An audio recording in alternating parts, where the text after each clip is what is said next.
والنور يهدي الحائرين ضياؤه وفي الحشر ول المرسلين لواؤه تلقى من الغيب المجرد حكمة بها أمطرت في الخافقين سماؤه بها أمطرت في الخافقين سماؤه والنور يهدي الحائرين ضياؤه وفي الحشر ظل المرسلين لواؤه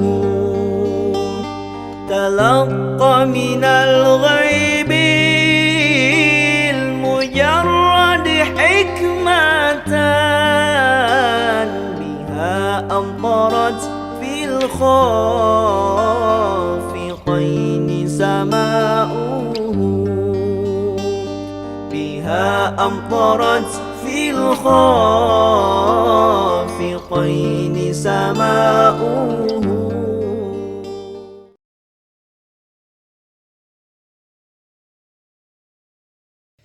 Assalamualaikum warahmatullahi wabarakatuh. Bismillahirrahmanirrahim. Alhamdulillahirabbil alamin wahdah. Wassalatu wassalamu ala man la nabiyya ba'dah. Sayyidina Rasulillah wa ala alihi wa ashabihi wa mawalah amma ba'dah. Apa kabar Ananda semuanya? Senang kembali bertemu dengan Ananda dalam pelajaran riset. Hari ini kita akan belajar tentang pengertian apa itu riset. Ya. Pada pertemuan sebelumnya kita sudah melihat beberapa video. Video yang pertama saya ambil dari film Big Hero, di mana di situ ada tokoh utama yang sedang membuat penemuan baru atau penelitian baru. Bisa dilihat di video sebelumnya. Kemudian video yang kedua adalah film tukang masak, ya, tukang masaknya dari tikus. Di situ digambarkan bahwasanya ia bisa membuat inovasi makanan ketika ia mencoba rasa keju yang sangat enak, kemudian ia mencoba rasa stroberi juga yang sangat enak, kemudian untuk menghadirkan rasa yang baru, ia mencoba mengkombinasikan rasa keju dan rasa stroberi sehingga rasanya menjadi lebih enak. Kemudian apa sih yang dinamakan dengan riset atau penelitian itu? Riset itu berasal dari bahasa Inggris. Re artinya kembali, search artinya meneliti. Berarti jika digabungkan adalah kembali meneliti. Apa yang dimaksud dengan kembali meneliti? Yang dimaksud dengan kembali meneliti adalah ketika kita melihat sesuatu, ya, kemudian secara sepintas dan kita masih belum memperhatikan secara detail, tetapi dengan kita kembali melihat, kemudian melihat detail-detailnya, maka itu yang dinamakan dengan research, ya. Contohnya seperti ini. Ketika kita melihat bola itu secara umum bentuknya adalah bulat, sudah selesai gitu ya, itu sepintas.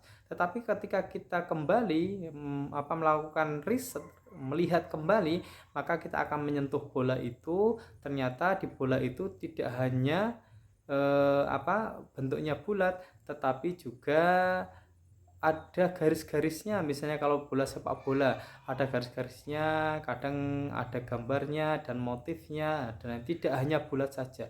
Itulah fungsinya kembali meneliti, ya, yang dinamakan dengan riset.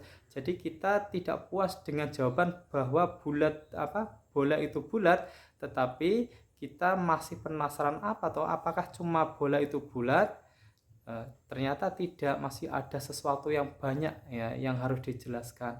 Bola itu bergaris misalnya, kemudian ada motifnya, kemudian ada gambarnya dan lain sebagainya. Secara umum penelitian itu memiliki 3 tujuan ya. Tujuan pertama adalah untuk memperoleh pengetahuan atau penemuan baru ya. Tujuan pertama jelas bahwasanya penelitian itu untuk memperoleh penemuan atau penelitian baru. Nah, begitu.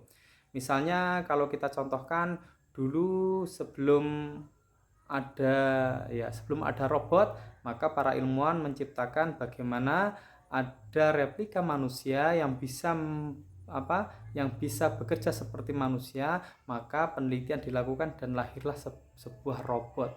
Nah, itu yang dinamakan menemukan sesuatu yang baru. Nah, misalnya seperti sebelum ada COVID, maka tidak ada yang namanya obat COVID gitu ya. Kemudian COVID-19 ada merebak sehingga para ilmuwan melakukan penelitian, membuat obat sehingga jadilah obat yang dinamakan dengan vaksin. Nah, itu yang namakan menemukan sesuatu yang baru yang belum ada, kemudian dihadirkan untuk ada. Itu yang dinamakan dengan penemuan yang baru. Yang kedua adalah sebagai pembuktian atau pengujian tentang kebenaran dari pengetahuan yang sudah ada, gitu ya. Jadi ada sebuah teori, kemudian kita ingin membuktikan apakah betul teori yang dipakai itu sudah pas atau belum. Misalnya teori membuat rumah ya. Cara membuat rumah adalah dengan cara membuat pondasi terlebih dahulu, kemudian merancangnya dan memasang tiang-tiang terlebih dahulu, baru dipasang dengan bata. Tidak sebaliknya, memasang bata dulu baru pondasi. Maka kita buktikan apakah itu betul apa tidak, gitu ya. Nah, maka ketika kita mempraktekkan dan betul, nah maka kita setuju bahwasanya membuat rumah harus dari pondasi dulu dan lain. Tetapi juga ada cara yang mungkin ketika diteliti kembali tidak pas sehingga kita melahirkan sesuatu yang untuk mengoreksinya. Nah, itu maka disebut dengan pengujian tentang kebenaran pengetahuan yang sudah ada. Jadi pengetahuan yang sudah ada, kita apakah betul gitu ya. Nah, itu tujuan yang kedua. Tujuannya ketiga adalah sebagai pengembangan pengetahuan suatu bidang keilmuan yang sudah ada. Intinya semua penelitian yang dilakukan oleh seseorang pasti memiliki tujuan tertentu. Maka yang ketiga adalah pengembangan. Misalnya contoh dari pengembangan ini adalah dulu ketika belum ada mesin, maka kendaraan orang adalah masih hewan begitu ya. Kemudian muncullah penelitian baru sehingga memunculkan mesin sebagai kendaraan, muncul motor, muncul mobil dan lain sebagainya. Tetapi dalam perkembangannya, maka mobil dan motor menggunakan bahan bakar bensin atau sejenisnya. Tetapi dalam perkembangan ini, mobil sebagiannya sudah tidak menggunakan bensin tetapi menggunakan listrik. Nah, itu namanya pengembangan. Seperti yang gambar film yang ketika tikus memakan keju dan stroberi. Nah, ketika memakan keju itu sangat nikmat sekali, kemudian makan stroberi juga sangat nikmat sekali, tetapi ketika digabungkan dua-duanya menjadi lebih nikmat, maka ia menemukan sesuatu yang baru dari pengembangan, yaitu tujuan yang ketiga. Selanjutnya adalah manfaat penelitian. Ya, secara umum manfaat penelitian dibagi menjadi dua, manfaat teoritis dan manfaat praktis. Yang pertama adalah manfaat teoritis, berlatar belakang dari tujuan penelitian verifikatif untuk memverifikasi teori yang sudah ada, apakah akan memperkuat atau menggugurkan teori tersebut. Manfaat teoritis muncul karena peneliti tidak puas atau ragu terhadap suatu teori tertentu. Gitu. Nah, jadi contohnya misalnya ada teori tentang menggoreng ikan, gitu ya. Maka ketika menggoreng ikan, teori pertama adalah mendidihkan atau memanaskan minyak, kemudian baru ikannya dimasukkan. Ternyata jika Ananda ragu dengan itu apakah betul, maka Ananda akan mencoba. Ketika dicoba ternyata Ananda setuju, maka Ananda akan memperkuat teori penelitian sebelumnya. Tetapi ketika Ananda mencobanya dan menemukan sesuatu yang baru, maka Ananda bisa memunculkan teori itu dan mematahkan teori sebelumnya. Kemudian manfaat praktis, di mana manfaat ini bisa berguna untuk memecahkan masalah secara praktikal atau sebagai alternatif solusi suatu permasalahan. Jadi penelitian jelas adalah untuk menemukan solusi sebuah masalah. Karena pada dasarnya penelitian itu berangkat dari masalah dan tujuannya adalah untuk memecahkan masalah. Demikian pertemuan hari ini kita cukupkan, dan Ananda silahkan baca-baca kembali tentang teori penelitian, kemudian tujuan penelitian dan manfaat penelitian. Semoga pertemuan hari ini menjadi pertemuan yang berkah dan menjadi jalan untuk kita mendapatkan ilmu yang barokah.